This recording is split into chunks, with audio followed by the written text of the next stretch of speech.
Salamat po, Madam, salamat. kamusta po kayo? Salamat at na nandyan po kayo. Anyway, wala naman tayong pag-uusapan. Alam, si Kuya Nats po kasi pag nandyan kay Mayor Ellen, walang iba kundi balita, balita. Kasi napakagrabe po ang talagang nagsasabi sa bayan ng Cainta na very napakaganda ng serbisyo. Sabi nga po nila, ewan ko kung tama po ako Mayor Ellen, ramdam ang gobyerno tulad ng LGU ng Cainta, ma'am. Ma'am, bati muna ko yung ma'am. Yes, magandang hapon po sa inyong lahat, lalo na po sa mga nakikinig sa programa. Opo, kasama ko po si Ma'am Lea Botones, ang aking anchor woman. At, Hi, Miss Lea. How are you, Miss Lea? Ma'am Lea. Magandang Yes po.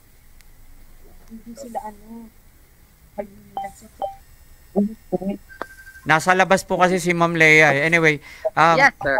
siguro po Ma'am, Mayor Ellen, tanungin ko lang, yung number one pong talagang hindi, walang katulad yung ginagawa natin dyan. Siyempre si Panguna ni Mayor Admin din, Kit Nieto. Yung,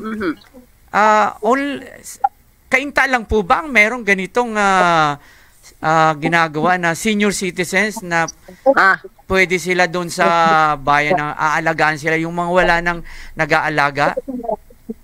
Ay, hindi ko po alam po ano pang bayan ang meron, pero naging priority din po yan ni Mayor Kit na tinuloy ko na rin po dahil alam mo naman sa ating kaugalian, we take care of our, our family, especially yung parents natin, mga lolo't lola, kaya nga extended family, diba? So, yan po yung pinaka dahilan sa programang yan. Kaya nga po, marami talagang kasi ano po yan, di ba? Local government talaga ng Cainta nagpapatakbo mismo. Yes po, local government talaga. Actually, dun sa day-to-day operations, assigned po yan sa ating Youth Development Council. Kasi nga, gusto namin i-impart dun sa mga kabataan na kasama po ito sa responsibilidad natin. Kaya yun po. Andiyan na po baka may tanong si Ma'am Lea. Ma'am Lea, baka may tanong kayo kay Mayor Ellen, ma'am? Ma'am Ellen, alam naman natin na marami pong mga lalawigan at lugar ang mga meron din pong senior citizen dahil mandato na po yan. Pero ako, ma'am, pwede po bang ibigay niyo muna sa ating mga taga-subaybay yung mandato ng mayor ng Cainta? Pakisabi na rin po pati po yung inyong mga programa at proyekto na talaga namang kapaki-pakinabang po sa mamamayan ng Cainta. Okay. Nung umupo po ako, ang naisip ko is to clean up the entire process of delivery of our social services. So, hindi lang po linisin as in walisin, pero to make it more accessible and easier to accessible at the same time efficient sa pagbigay ng serbisyo. So, that is still work in progress. Hindi ko masasabing nakamit na natin. So, yun po yung pinaka-thrust ng aking government. So, pero yung sinasabi natin, ma'am, maliban po doon sa pagsasaayos ng mga proyekto, ano ma'am yung sa tingin mo ay talagang pakikinabangan ng mga mamamayan ng Cainta? Okay. Nasa tatlong bagay po yan. Ang pinakauna po is health services. And our health services are anchored on our free hospitalization na available through our municipal hospital. So, sa municipal hospital po, libre po lahat dyan ng serbisyo. And hindi lang po yun. We have Class A doctors who are able to deliver their services. And it's well-staffed. And buo rin po yung mga patigamot, lahat. So, second po is education. For education and informal training, for formal training, we have the One Cainta College. It's also free. Libre po lahat dyan. Second po, we also have an informal side of learning. We hold trainings and alternative learning systems, the ALS. So, we offer all those services free. Ang pag-aaral ay dapat libre. Yun. And the third po, yung aming group na natin lahat ng social services. Yung social services po, we cater to the youth, to the senior citizens, and to the entire community in different ways. So, we have free maintenance medicines, marami pa. Yun. Yung marami pa talaga. Programa ninyo, Mayora, dahil magsimula sa kalusugan, edukasyon at social services po.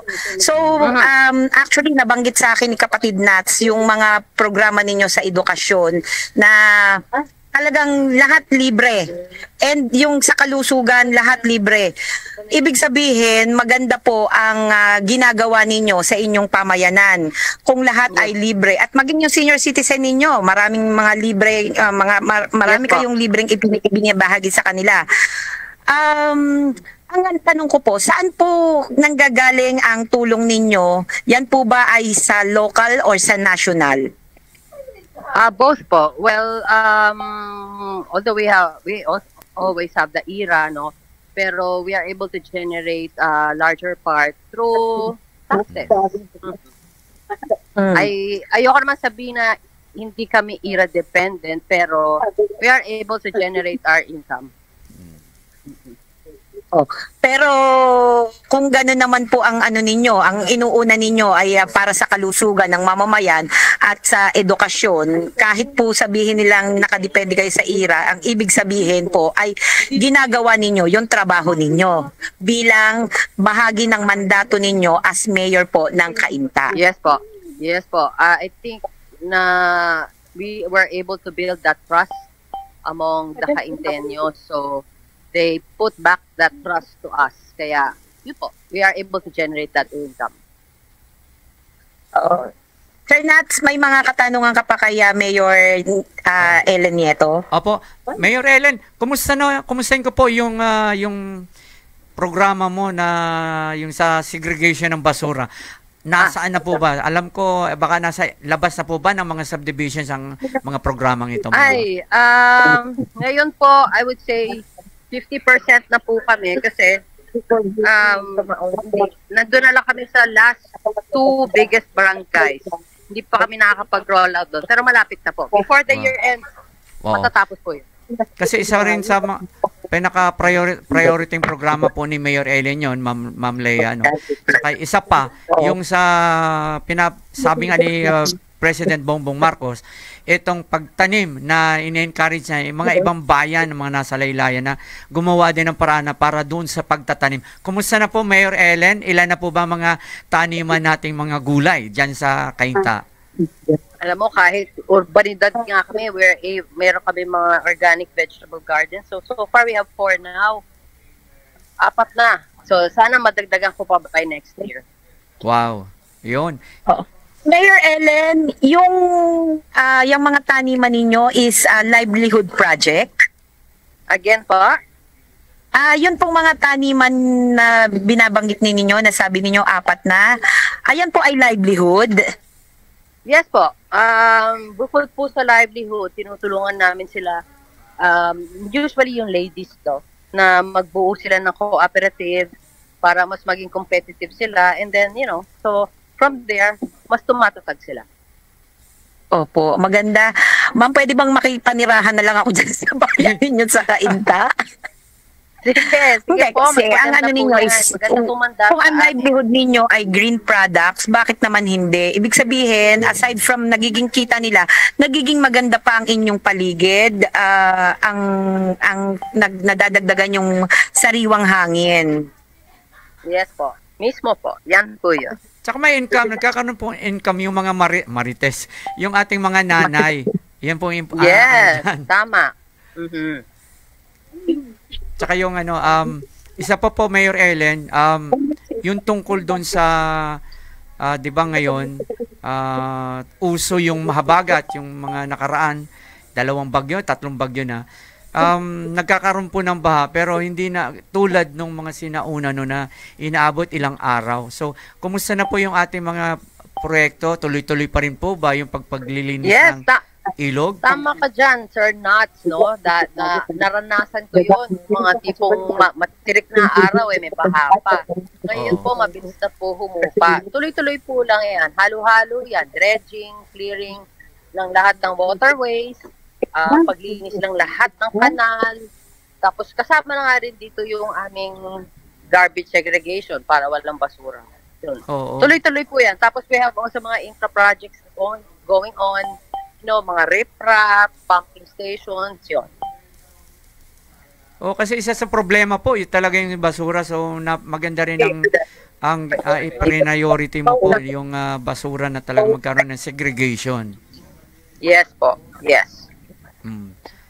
Anyway, Ma'am Lea, meron ka pa po bang katanungan kay Mayor Ellen? Ma'am, doon sa sinabi mong libreng edukasyon, sino-sino po ang pwedeng mag-avail? Para po yan sa lahat ng taga-Cainta. All ages. Siyempre, kung ang ano ninyo is para sa lahat po, lalong-lalo na po sa mga anong tawag natin doon, yung mga nasa laylayan, but deserving students. Yes, marami po tayo. In fact, this was established 2018 pa po. Yun. So, ma'am, hanggang college yan? Yes, yung college po natin. Mukhang Cainta College. Okay. So, Ma'am Lea, ang college po kasi sa amin sa Cainta, sabi nga po, umpisa niyan, medyas na lang, makakapagtapos ka na, makapag-aral ka na ng kolehiyo. Lahat po libre. Wow! Sana all! Ang ganda naman ng proyekto ng pamahalaan ng Cainta. Lalo na nung naupo ang mga nieto. Correct. Yan po.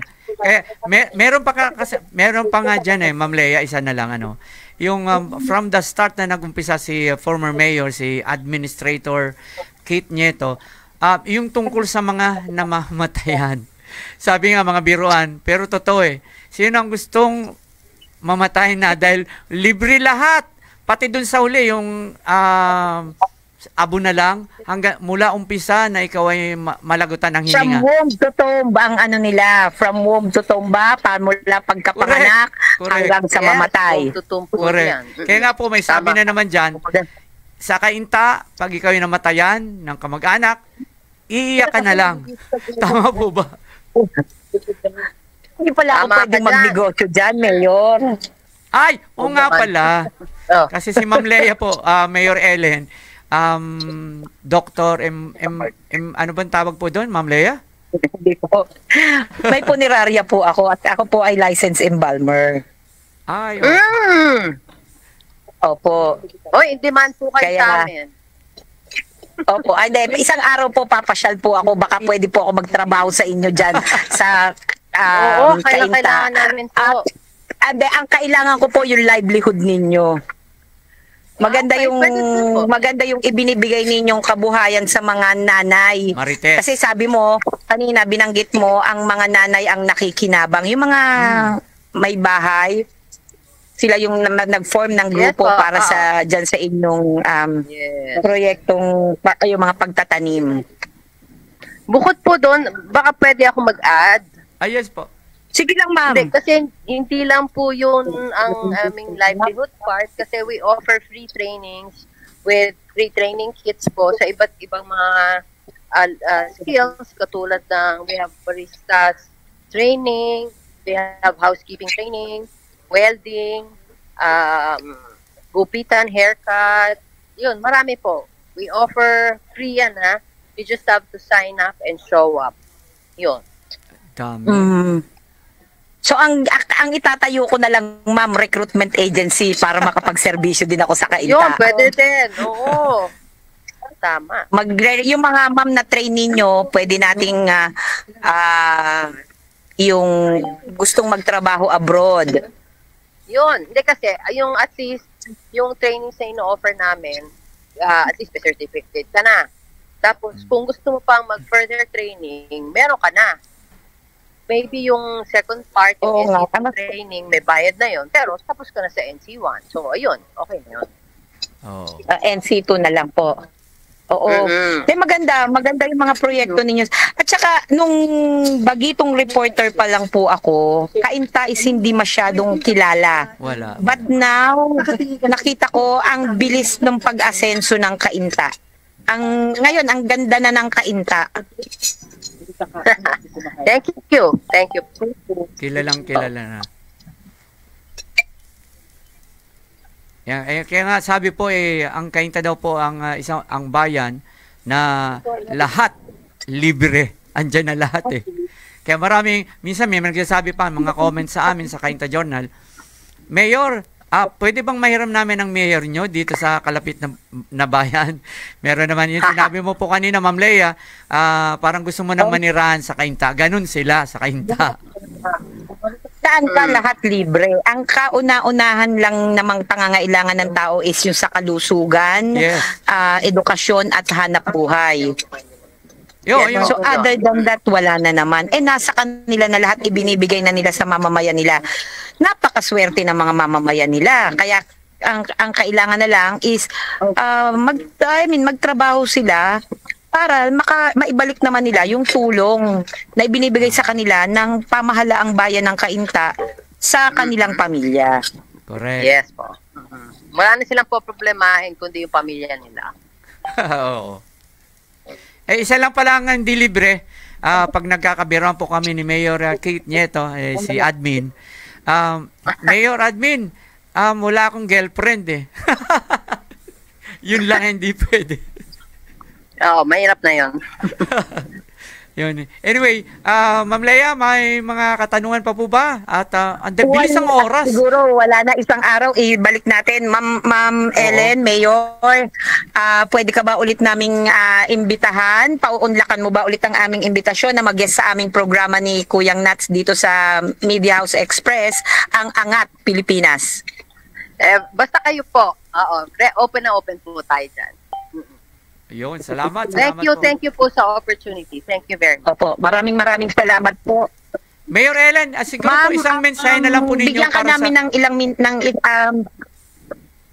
mensahe. Mensahe po ninyo, Mayor Ellen, para sa mga Kainta. Okay. Una-una po, salamat po sa pagkakataon, Sir Nats and Miss Lea. Para po sa mga taga-Kainta, marami pa pong exciting na mangyayari sa Kainta, lalo na po, malapit na po ang ating fiesta. Kaya, steady lang tayo. Ayun. Maraming salamat po, Ma'am Ellen Nieto at kay Mayor Admin Kate Nieto. At maraming salamat po sa ulitin po. Thank My you po. pleasure, Nats and Lea. Thank you. Okay. So maraming salamat, Mayora. At sana nga sa uulitin, pagkatapos ng piyesta ninyo, iimbitahan ulit namin kayo. Ang layo Pero na kami nun. hinihintay namin, imbitahan nyo kami sa piyesta nyo. Ayun. Okay. Ma'am Lea, yun talaga ang Kainta nga. Sabi nga nila, ramdam. Ramdam ang ng mga Kainta. Ramdam ang na may gobyerno. Yes, maganda talaga kapag kaganyan na may mga programa. Ang hindi lang kasi maganda sa mga kapag walang programa pero ang tao tuloy ang pagbubuwis, tuloy ang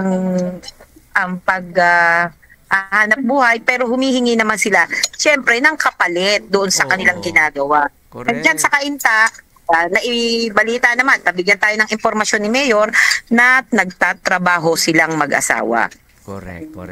Kaya nga, ang ano pa dyan, Mama, yung di ko lang nabanggit pala, yung mga libre kasi, yung tamang-tama yung tanong mong tatlong katanungan mo ayun yun. Pero, hindi lang yung tatlong yun sinabi mo. Lahat, kung ano-ano na lang na naiisip ni Mayor Ellen Nieto at ni Mayor Admin Kate Nieto para sa mga Kainta. Diyan yung mga araw-araw, nagpapaserye siya ng mga pagkain. Ano pa, ang dami. Kung sa isang oras nga, kukulangin tayo. Oo nga, halos kulang na kulang yung... Actually, kung iisa-isahin ni Mayor at kung papahabain pa niya yung sinabi niya, ipapaliwanag niya, napakadami ng masasabi. Tama pa lang sa health, ay Ang dami. marami na siyang masasabi at marami na siyang nabanggit na libre. Siguro po sa sunod nating imbitasyon sa kanya, tulad sa health, ang dami po. Yung One Kainta po kasi wala halos laman eh. Pupunta ka lang doon, wala na. I-repair ka sa ibang hospital. Pero ngayon, andun ang ang CT scan, yung sa baby, yung mga computer ba yun? Marami siyang nilagay na halos wala sa mga hospital. Ngayon, halos ang mga doctors from kilalang mga hospitals po talagang kinuha ni Mayor Ellen Nieto ng mag-asawang ito. Talagang grabe. Nabanggit nga niya yung mga doktor. Oo, from mahuhusay. Mahuhusay talaga. Ayoko nang banggitin yung mga malalaking hospital. Tsaka ang Kainta po, Ma'am Lea, ang pinakamayaman sa buong Pilipinas na munisipalidad na nakalimutan kung siguro nabanggit, pinakamayaman ang Kainta. Kaya siyempre, lahat ng mga kailangan nandun na lahat ay binibigay. So oo. Anyway, talagang ang dali po ng oras. Ma'am Lea, ang bilis ng oras. Oo, parang di pa matatapos na agad-agad ang programa natin. Nang halos bitin na bitin tayo sa impormasyon. Oo, kay Mayor sa Kainta. Anyway, talagang magkita-kita tayo ulit sa sunod. Andito lang po si Kuya Nats. Maraming salamat po sa NCRPO Press Association. Ma'am Lea, salamat dito. Ang ganda ng jacket. Tama-tama lang po ang mga nagiging panahon natin. Maganda. Jacket lang. Hindi, lalo na yung ang kuruma namin, si Ma'am Lea. Lakas mambola. Pero kanina dapat pasasalamatan agad kita ng pagsabi mong yung magandang presidente ng NCRPO Press Association na lang ako. Baka naman kabaligtaran yun. Pag nakita tayo ng mga taga-subaybay natin, magulat sila. Akala ko ba maganda?